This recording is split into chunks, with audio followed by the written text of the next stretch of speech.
Ayatollah Ali Khamenei, যিনি পুরো বিশ্বের সবচেয়ে প্রভাবশালী শিয়া ধর্মগুরুদের একজন ছিলেন। মৃত্যুর আগ পর্যন্ত ইরানের সর্বোচ্চ নেতার মসনদটিও তারই ছিল। শুধু ইরান নয়, মধ্যপ্রাচ্য জুড়েই আয়াতুল্লাহ খামেনির প্রভাব ছিল বিস্তৃত। কিন্তু ২৮ ফেব্রুয়ারি যুক্তরাষ্ট্র ইসরায়েলের আকস্মিক হামলায় চিরতরে নিঃশ্বাস থেমে যায় মধ্যপ্রাচ্যের অন্যতম প্রভাবশালী এই নেতা। শিয়া রীতি অনুযায়ী মৃত্যুর ২৪ থেকে ৪৮ ঘন্টার মধ্যে দাফন সম্পন্ন করা বাধ্যতামূলক। সদ্যপ্রয়াত আয়াতুল্লাহ আলী খামেনির সঙ্গেও এমনটাই হবে ছিল প্রত্যাশা। কিন্তু একে একে কেটে গেল ৪ মাসেরও বেশি সময়। খামেনির শেষ বিদায় নিয়ে তৈরি হলো রহস্য। কেন? ২০২৬ সালের ২৮ ফেব্রুয়ারি তেহরানের কেন্দ্রস্থলে একটি ভূগর্ভস্থ বাংকারে নিখুঁত বিমান হামলা চালায় যুক্তরাষ্ট্র ও ইসরায়েল। ৫০টিরও বেশি যুদ্ধবিমান দিয়ে শতাধিক বোমা ফেলে লক্ষ্যবস্তুতে, যাতে ইরানের সর্বোচ্চ নেতা আয়াতুল্লাহ আলী খামেনি সহ তার পরিবারের বেশ কয়েকজন সদস্য প্রাণ হারান। প্রথম কয়েক ঘণ্টা রাষ্ট্রীয় গণমাধ্যমগুলো খবরটি অস্বীকার করে। দাবি করা হয় সম্পূর্ণ সুস্থ থেকে নিরাপদ স্থান থেকে দেশ পরিচালনা করছেন খামেনি। কিন্তু ১ মার্চ পরিস্থিতি বদলে যায়। রাষ্ট্রীয়ভাবে তার মৃত্যুর খবর নিশ্চিত করা হয়। একই সাথে ৪০ দিনের জাতীয় শোকও ঘোষণা করা হয়। সবাই ধরেই নিয়েছিল দ্রুতই রাষ্ট্রীয়ভাবে আয়োজিত হতে যাচ্ছে বিশাল কোনো জানাজা। কিন্তু সেই জানাজা আর হলো না। বারবার পেছালো দাফনের সময়সূচি। মার্চে দেওয়া তারিখ পিছিয়ে করা হলো জুনে, অতঃপর জুলাইয়ে।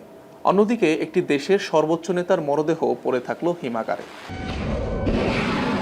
মূলত এই অস্বাভাবিক বিলম্বের পেছনে রাষ্ট্রীয়ভাবে দায়ী করা হলো যুদ্ধের ডামাডোল আর চরম নিরাপত্তা ঝুঁকিকে। কেননা যুক্তরাষ্ট্র ইসরায়েলের ক্রমাগত বোমাবর্ষণের মধ্যে কয়েক কোটি মানুষের সমাবেশ এয়ার স্ট্রাইকের জন্য কতটা সহজ লক্ষ্যবস্তু হতে পারে তা গোয়েন্দারা খুব ভালো করেই জানতেন। তাছাড়া ১৯৮৯ সালে আয়াতুল্লাহ রুহুল্লাহ খোমেনির জানাজায় প্রায় ১.৫ কোটি মানুষের ভিড়ে কাফন ছিঁড়ে যাওয়ার দুঃস্মৃতি, কিংবা ২০২০ সালে কাশেম সোলাইমানির জানাজায় পদদলিত হয়ে অর্ধশতাধিক মানুষের মৃত্যুর ঘটনাও ভুলে যাননি পরিকল্পনাকারীরা। এমন সময় সামাজিক যোগাযোগ মাধ্যমে গুজব উঠল খামেনিকে গোপনে আগেই কোম শহরে দাফন করা হয়েছে। কিন্তু এটি ছিল একেবারেই ভিত্তিহীন কথা। সংশ্লিষ্ট কর্মকর্তারা নিজেই প্রকাশ্যে নিশ্চিত করেন যে মরদেহ তাদের হেফাজতে আছে এবং কোনো দাফন হয়নি। আবার এমন গুঞ্জনও উঠল যে ক্ষমতার উত্তরাধিকার ঘিরে ভেতরের লড়াইয়ের জেরে আটকে গেছে খামেনির দাফন।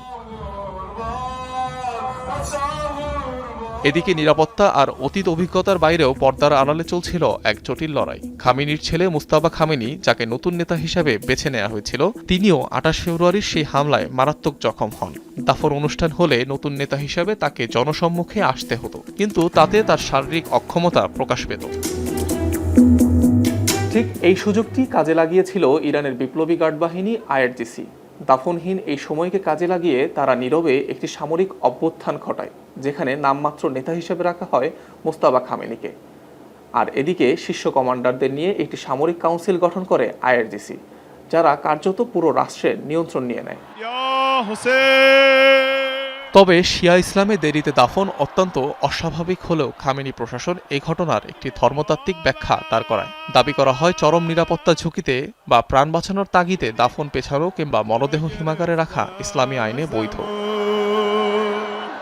তবে শরিয়া মেনে এক্ষেত্রে খামেনির দেহ সংরক্ষণে কোনো ধরনের রাসায়নিক পদার্থ ব্যবহার করেনি কর্তৃপক্ষ।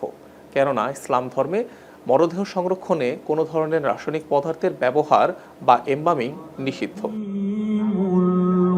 দীর্ঘ এই বিলম্বকে ইরানি জনগণের আবেগ একীভূত করতে কাজে লাগায় প্রশাসন। খামেনির মৃত্যুকে শিয়া ইমামদের শাহাদাতের সাথে তুলনা করে তারা। অবশেষে ৪ মাসের অপেক্ষা শেষ হলো। বহুল প্রতীক্ষিত আয়াতুল্লাহ খামেনির রাষ্ট্রীয় দাফন প্রক্রিয়া শুরু হয়েছে। মূলত এটি সম্ভব হয়েছিল ১৭ জুনের একটি চুক্তির মাধ্যমে। যুক্তরাষ্ট্র ও ইরানের স্বাক্ষরিত সমঝোতার মাধ্যমে কার্যকর হয় যুদ্ধবিরতি। তাৎক্ষণিকভাবে কেটে যায় বিমান হামলার হুমকি। ৪ জুলাই ঠিক যুক্তরাষ্ট্রের ২৫০তম স্বাধীনতা দিবসে শুরু হলো খামেনির জানাজার আনুষ্ঠানিকতা। এটি নিছক কোনো তারিখ নির্বাচন নয়, বরং বিশ্বমঞ্চে এটি ছিল যুক্তরাষ্ট্রের প্রতি এক ধরনের প্রতীকী প্রতিরোধ। আগামী ২ দিন অর্থাৎ সোমবার পর্যন্ত মরদেহ থাকবে তেহরানে। সেখানে সর্বসাধারণের শ্রদ্ধা জ্ঞাপনের পর ৬ জুলাই অনুষ্ঠিত হবে প্রথম দফা জানাজা, যা ঘিরে আনুমানিক ২ কোটি লোক সমাগম হবে রাজধানীতে। খুব সম্ভবত এটি হতে যাচ্ছে বিশ্বের সর্ববৃহৎ জানাজার নামাজ। তেহরানে প্রথম দফা জানাজার পর খামেনি সহ অন্যদের মরদেহ নেওয়া হবে পবিত্র কোম শহরে। সেখানে আরেক দফা জানাজা অনুষ্ঠিত হওয়ার পর 8ই জুলাই ইরাকে নেওয়া হবে মরদেহ। নাজাফ ও কারবালায় আরও 2 ধাপে হওয়ার কথা জানাজা।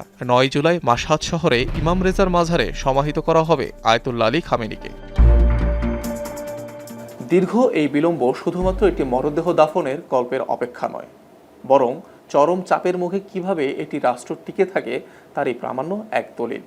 আয়াতুল্লাহ আলী খামেনির দাফনের মধ্য দিয়ে হয়তো একটি গল্পের অবসান হবে, কিন্তু দীর্ঘ এই সময়ে ইরানের ক্ষমতার কেন্দ্র যে বদলে গেছে, মোস্তাবা খামেনি শক্তিশালী না হওয়া পর্যন্ত সেই ধারাবাহিকতায় হয়তো বহাল থাকবে।